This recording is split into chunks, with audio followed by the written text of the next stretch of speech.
Hi, everyone. I hope you are all doing well. And I have additional hopes, but I'll save those until the end of this. Recently, my brother came into town, flew into town with Spug. I'm explaining the journal that is coming, Journal 62, which I'm setting it up here. So he flies into town and spends a week or so here. But during that week, Marie took Spug to a baseball game, and that gave my brother and me some time to ourselves. And we spent all of that time, like every minute of that time, right over there. There's a Christmas tree there now. And so I'll show you later in a future journal, I'll show you a picture of the Christmas tree. But we sat down over there, and on this camera, we talked about our shared upbringing, our mutual nostalgia, and then where video games fit in the context of both of those things, and in nurturing our sense of wonder and imagination and our appreciation for storytelling, all of that stuff, how video games played a role in. The conversation, it was over 3 hours, the conversation was. And I wasn't going to take the entire thing, and there's right at the end, affix a journal. So I went in and I sort of snipped a bunch of scenes and extracted and compiled them. So there would be, it's about an hour and a half. So there'd be sort of a consistent theme, a consistent topic. And then on that topic, on those themes, I wrote a journal, and that was number 61. It's posted, you can watch it. But there's a lot more meat in that conversation. So I went in again and I sort of surveyed, the body and like resected another 20 minutes or so. And that's what I'm going to show you today. That's what journal number 62 is based on. So I just did the exact same thing I did last time, except now it's a 20-minute as opposed to an hour and a half segment. And on it, I wrote Journal 62. I will read that in like a 20 minutes, because I'm going to show first, before I read it, I'm going to show the conversation I had with my brother. So with precisely that much ado, here's my brother and me. But also, so back then, I think here's where the internet is handy for today. Video games would not work without the internet today, because there was the video game crash before Nintendo. All of these developed, I mean, you're just releasing terrible games on Atari because people will pay. And you can't take a game back because you didn't enjoy it. Like, oh, I didn't have as much fun as I had expected to. Like, okay, well, you bought it, you opened it and you played it. Like, well, you can't take it back. And so you can take it back if it's defective, but not because it's a bad game. You should have known that by. Yeah. And so nobody knew if games were going to be any good. And you rush out 1,000 games to the market, and they're all horrible. I mean, some famously bad games like E.T., but you rush out all these really bad games to the market, and then everybody buys them, and like, I have no idea what I'm getting into, and it's almost certainly going to be terrible. I'm not going to buy. Now, the whole video game market didn't crash. Computer games, Sierra and King's Quest, something like that is going to persist, whereas home console just crashed. And then Nintendo came to revive it. But Nintendo had a very specific rule that was lockout chip, and companies could only release 5 games a year. And so they're like, imagine if let's say you're a musician and you're going to make an album, and okay, I have 25 songs to pick from. I'm going to pick 10 or 12 or whatever. I'm going to pick my best ones. Now, maybe there's a little bit of thematic choices or something like that. You're going to pick your best ones to put on the album, and the other ones are maybe B-sides, something like that. And so Nintendo forced that on third-party developers, and so they would just pick their 5 best games to put out. Or Konami made Ultra, which Skate or Die was Ultra. Teenage Mutant Ninja Turtles was Ultra. Metal Gear was Ultra, and so Ultra was releasing their 5 games a year, but that was just Konami, like subsidiary, just like a shell company to be able to release additional games on Nintendo. But that worked for quality control and helped revive the home console video game market. I think when Sony, and then like there was the wars between Nintendo and Sega, which each had a huge personality. And so, Nintendo was family oriented. And then Sega they were the ones, tagging the, playground. And there was a, there were the cool ones or whatever. And now I don't think consoles have as much personality, or companies have as much personality, because I think technology isn't a personality, it's an opportunity. But personality, I think Nintendo still has it, but there's all these I mean, there's like uncountable Switch games, and they don't fit the mold of Nintendo. Without the internet, we would have no idea what we're getting into unless it's a staple series. You know, I mean, if it's a flagship series like Mario or Mario Kart, Teenage Ninja Turtle, if it's some flagship series, you know it's going to be high quality. But you need the internet to be able to discriminate quality in games that you've never played. So you don't just purchase this thing at full price, which is reasonably cheap compared to what it used to be. Because it's like essentially like the same number of dollars pretty much as it used to be on like Nintendo. But inflation. But inflation just didn't exist in video games. Well, I mean, what used to happen was early adopters or first movers, right? They would buy the video game because they could afford to, and they wanted a new experience, you know? And so we would hear from them initially. They would basically be like, not play testers, but Mark would test out Dragon Warrior 4 and be like, it's crap, you can have it for for Skate or Die 2.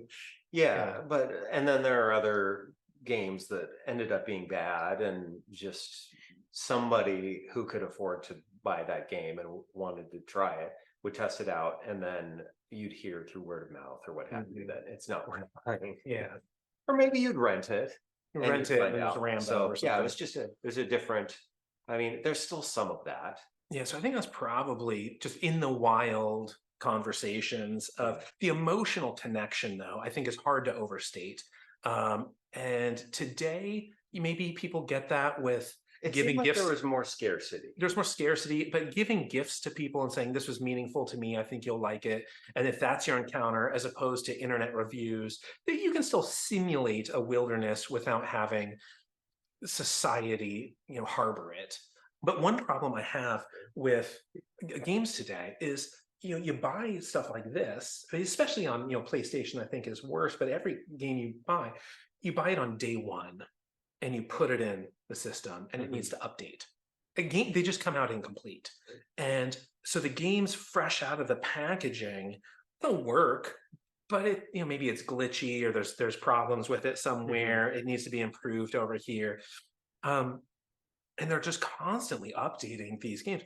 And you can't do that before the internet. That was not an option. So if your game wasn't totally complete and really good, and you had play testers, I don't want to be the play tester. Pay me if I'm the play tester. But they kind of put out these like beta versions, and then everybody's play testing it on this population level, and then they get these update patches. That's why inflation has an impact, right? Yeah, because they can cut corners on like play testers. The consumers end up being the play testers. Yeah, maybe. And so, but I think that wouldn't work in other, like imagine if like music did that. If the first time you hear a song, it's missing the bass drum, yeah, or like they sing off key and the bass, you can't hear it, and the like hi-hat is missing, and they're like, oh, but just wait until enough people report that error. Yeah, we're working on there will be a lead guitar part here. There just isn't yet. Yeah, like music wouldn't do that. You finish the song and you put it out, and you can change it and play with it live and do different things, put out different versions later, but you got to put out the good one on the album. A finished version. And I think it's a disservice to games to put out these unfinished versions. Because you knew with Nintendo and Super Nintendo and 64 and GameCube, up through, I don't know, Dreamcast maybe, something like that, where you move into a different era, you knew you were getting a complete game that really works. So do you want to move into some discussion of technology from there? The nomenclature itself, I think video game is a fine title for what it is. Movie is a stupid name, and we've all accepted it. I think video game is a better name than movie, as opposed to like interactive storytelling, something like that. It's just to have this stick. But what we're mostly talking about is retro games, is what people would call them. Sure. We have Switch and we play, but our games that we connect with are quote retro, and I do think it subtracts from its recognition as an art form to call it retro, because in music, you don't call Bach and Tchaikovsky and Beethoven retro. Well, classical. Yeah. But even calling video games like, oh, this is first gen, second gen, third gen, that's cold and technological in its designation. Um, and I think in most of these things, there are more, or like in the arts and visual painting, it's not like Monet is retro. We have impressionists, and we have Picasso is doing cubism, and we have all of these different names for art forms, and then in video games we get retro. And I think if we were to call it, 'cause I think before the original Nintendo, that's like medieval. It's like plains Gregorian chants or whatever, like plain song or something. In terms of the technology and the types of games, and it's not sophisticated. I would say getting into like Renaissance would be the original Nintendo. 85, 86, moving throughout the 80s would be, I think, Renaissance. And then maybe classical is the next gen consoles, where you have competition between I mean, the Sega Master System existed, but competition between Genesis and Super Nintendo, and development of these identities, and really establishing franchises and securing video games to a wider market. I would say that would be like Renaissance. And then I don't know, classical, maybe you get into like PlayStation era and stuff like. But if we're gonna call things even like when you say, I read a book, all retro. Yeah. Like there's no distinguishing characteristics. It's just retro, just time alone. And there's tons of genres of games, just like there are genres in music, pop and blues and country and gospel and jazz and the hip hop, R&B. You can go through all these different genres of music, and it's the same thing with games. There's as many genres of games as there are genres of anything else, of literature, of music, of anything. Well, and those genres, those external genres can apply to video games too, like baseball and sport games, but then you can get more granular, baseball and tennis and soccer and whatnot. But top-down shooters, side-scrolling beat 'em ups and stuff. But when you complete a game, we all say, I beat it. I beat the game. But I don't like the Rum Diary. I just finished reading. I beat it. I don't say I beat it when I finish Ulysses.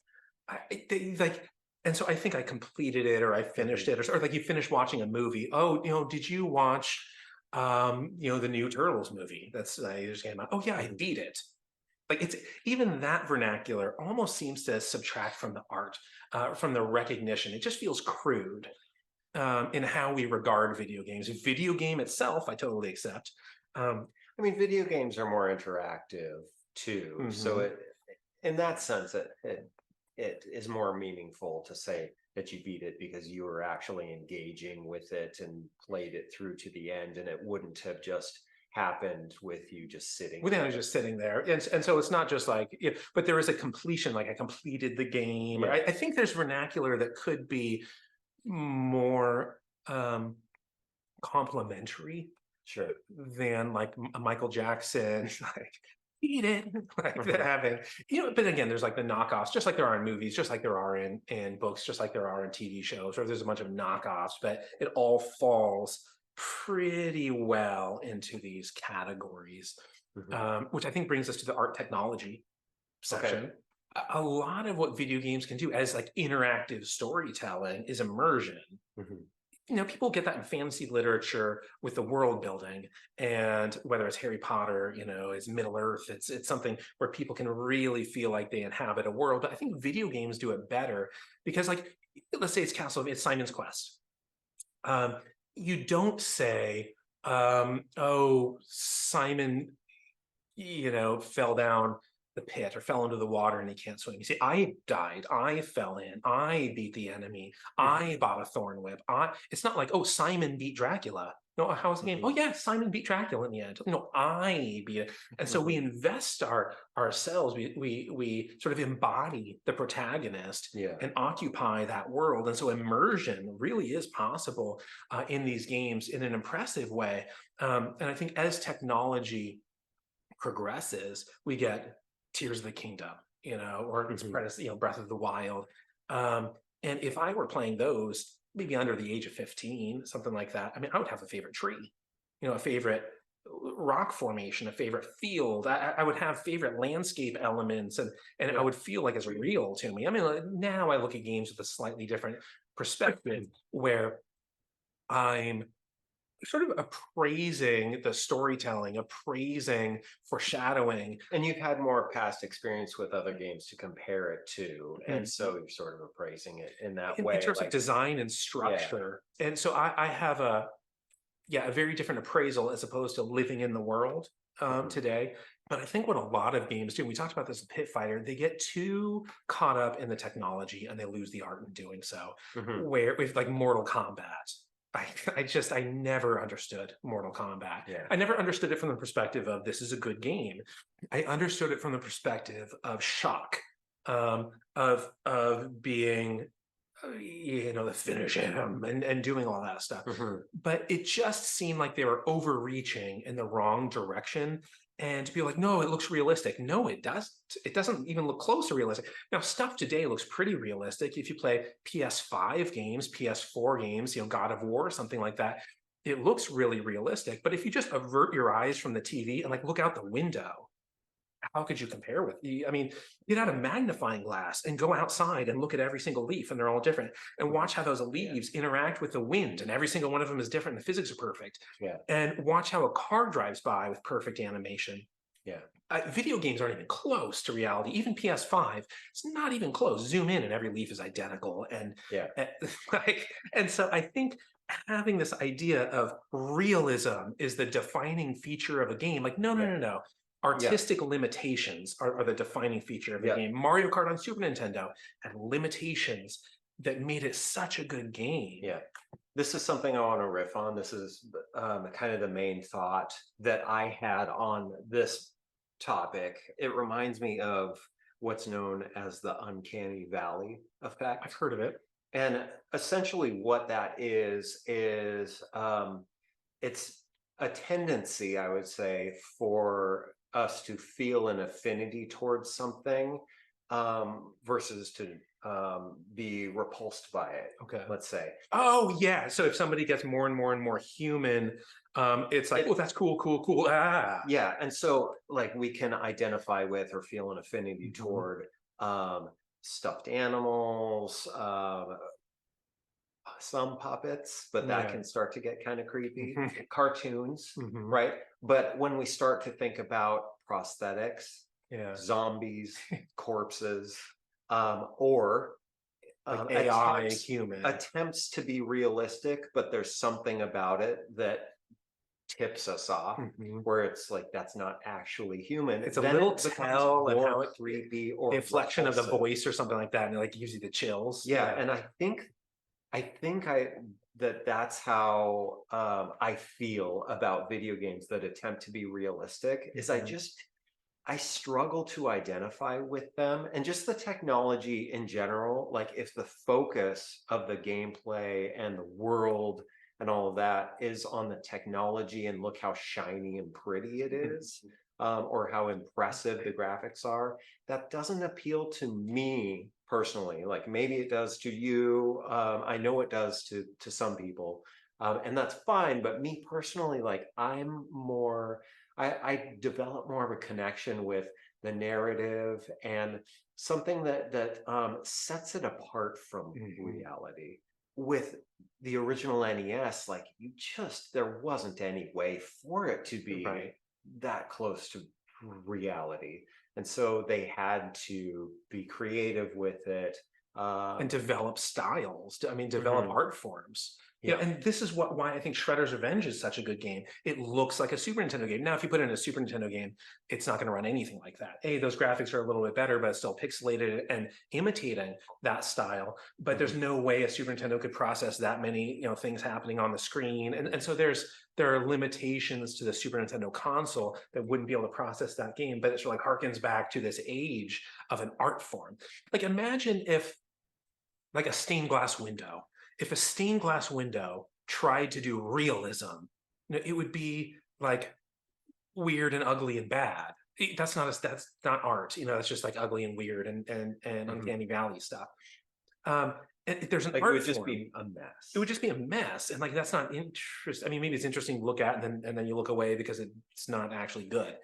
And so we have stained glass windows, you know, and we have impressionism, and you know, we have surrealism, and we have all of these different genres of games, and trying to advance technology and be on the cusp of pushing that console as far as it will go. You look back on, I mean, look at like PlayStation 1 and maybe a Final Fantasy 7 compared to Dragon Warrior 7, which was still Dragon Warrior, wasn't Dragon Quest yet in the West. Dragon Warrior 7 still looks good because it's basically Super Nintendo graphics. It's not the best Dragon Warrior game. It's not the best Dragon Warrior game, but yeah. it holds up in its visual presentation. Final Fantasy 1 is like a hideous mess because they're pushing, you know, trying to get realism and trying to get 7. What did I say? One. Okay, 1. Final Fantasy 1 sort of looks better than 7, I think. Now, I'm not talking about remakes or whether the game is good. Entirely different. Whether the game is good is entirely different, but the visual presentation is just old and it didn't age well. And I think when PlayStation 1 came out, those discs were huge. Not the discs themselves, but the file storage was very permissive. And so people are putting on these like full movies. And what are you competing with these cutscenes that are half the game is cutscenes you can't interact with, and they're really long. And what are you competing with there? Like cartoons, maybe, you know, movies and cartoons. And these things have way better actors and voice actors, and they have way better animation and graphics, and they have way better plot structure. And you're sitting there holding a controller that doesn't do anything. Yeah, it's like, so it's not, you're not interacting with this medium that's intended to be interactive. Right. It's almost like when YouTube says, it pauses and says, "Are you still watching?" It's almost like that, where even on Switch, some of those cutscenes are so long that the controller disconnects. And it's okay. I think they've mastered the cutscene by now. Marie's playing Luigi's Mansion, and oh man, those are good cutscenes. Zelda has good cutscenes, but PlayStation 1, the game is half cinematics and they're not good. And then the gameplay is just trying to do, you know, realistic graphics. Like that's also not good. The actual gameplay does not match with the cutscenes. It just looks so different. I mean, just to like put a final point on that isn't exactly how I said it, but it's very much related. Like, I feel like the games that aren't attempting to be totally realistic leave enough up to the imagination that there's something, even if it's just subconscious, that is appealing, that creates a feel that sets it apart from something attempting to be realistic. Yeah, we have to actually use your imagination, and your imagination is more powerful than any machine can generate imagery for, and you can actually have a unique experience playing through the exact same game, the exact same point in the game than I might, because I'm imagining it differently. And there's just less opportunity for that to me anyway. When everything's graphically fully realized. It's supposed to be the exact representation of it. Welcome back. That conversation was my inspiration for Journal 62, and I will read that now. Journal 62, November 18th, 2023, The Eternal War of Art and Advancement. Hi, everyone. During the second half of the 19th century, the Hatfields and McCoys, residing on opposite sides of the Tug Fork tributary of the Big Sandy River, waged a bitter interfamily feud. During the middle of the 20th century, a bitter intra-family feud commenced between footwear foes Adidas and Puma. It was fought from opposite sides of the Arak tributary of the River Regnitz. And at the end of the 20th century, a slightly friendlier feud emerged between Nintendo and Sega, rivalrying from opposite sides of all the tributaries and rivers that lie between Kyoto and Tokyo. Nintendo released its Famicom on July 15th, 1983. The exact same day, Sega released its SG-1000. That was the birthday of the great home console competition, but it didn't reach its climax until the Genesis came out, and Sega circulated a promotional campaign claiming the system, quote, does what Nintendo don't. At the time, those ads displayed games such as Michael Jackson's Moonwalker and James Buster Douglas Knockout Boxing, but soon after, what Sega did that Nintendo didn't was faster things like Sonic, a hedgehog kind of, and gorier things like Mortal Kombat spelled wrong, and I remained unimpressed. Then Virtua Fighter debuted on the Saturn, and I shrugged about it. Then, a few days after my 15th birthday, Sony enlisted itself in the console wars, and gaming entered the era of bad movie imitation. Half of every game was now a cutscene with insufferable graphics, storytelling, voice acting, and cinematography. But my fellow high schoolians zealously celebrated the dawn of a new age, the age of advanced gaming. And my shoulders never unshrugged, because real life looked, sounded, and felt so much realer. It's not just the resolution of the image, it's the frame rate. You don't get it. This game runs at 60 frames per second. Okay, close your eyes and try to imagine the present moment, the one you're currently in. It's impossible. Do you know why? Because it has already passed before you can recognize it, because the MPS, moments per second rate, isn't 60, it's infinity. And in every one of those moments, nearly infinity things are happening. Real life is spectacular, even when it's terrible. Trust me, I know a little something about terrible, so I understand the appeal of becoming a terrestrial expat with a green card for a virtual paradise, provided it has a realistic MPS. And when I inspect the leaves up close, they're not all pixelated clones. With those two provisos met, I'm enticed. Although I wonder how the residents would reproduce. No one would interact like people. It would just be avatars mingling with avatars. So we need a new method of procreation. Perhaps Google's gonad crawler can decipher the precise DNA codes of our avatars. That's step one in mating two meta-earthlings. Step two, genome generator GPT can produce a new code from the simulated haploid pairing. Then the owners of those avatars can pay a Walmart Plus obstetric lab to 3D print the offspring so the species endures, sort of. I ended that paragraph somewhere very different from where it began. Let me change the topic. I don't believe simulated reality is the future of gaming. It's probably the future of deep depression, but games tend to have unique sets of rules and goals which set them apart from reality. Monopoly 21, checkers and chess, and Dragon Quest have little to do with actual life. The same can be said about tag, Mortal Kombat, and basketball. I really need this ball to pass through a hoop is not a goal outside of games. And traveling is not something we call on each other at the grocery store. I get that VR is emphasizing its R at the moment, but I don't think that moment will last forever. To me, it feels like late 95. Technology has permitted something new, and developers are racing into that frontier, exploring the landscape as fast as they can. And if they have to jettison art to advance a little further, that's just collateral damage in the eternal war. All right, that's journal number 62. I mean, I could do this for 10 pages. That journal itself, I could do for 10 pages. And I think everybody could chat about this for like an hour, just the feuds alone, because we are a feuding species, okay? I think for life, so in biology, there are all these criteria, things we list that like rocks aren't alive, but the neighborhood cat is. And why, how do we distinguish those two? Living things, they consume energy, or like respiration. Living things grow, they adapt, they respond to stimuli, the environment, they reproduce, not at like a Walmart lab.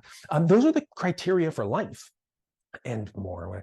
But I would say participation in rivalries is it nearly deserves inclusion on that list. I'm thinking about like the neighborhood cats. I mean, they every day, this morning, always, they're fighting. They're just fighting, and they piss on everything. You know, they say they're just like mine. It's like not yours. This is mine. And humans are no better. We do the same thing. I mean, every moment, or at least every hour, we're inventing situations or contexts to fight about. And like it's sports. That's all sports is, you know, it's we invent a set of rules to fight with each other. And it's not just on the field or ice or court or diamond in the water, whatever it is. It's the crowd. It's like on the bleachers. I mean, you know, Yankees versus Sox. This stuff gets intense, and it's not just in sports. That same mentality is everywhere. I think probably like politics would be the worst, you know, situation for this. I mean, it's reasonable to assume that conservatives and liberals are going to go on feuding, quarreling until we go extinct.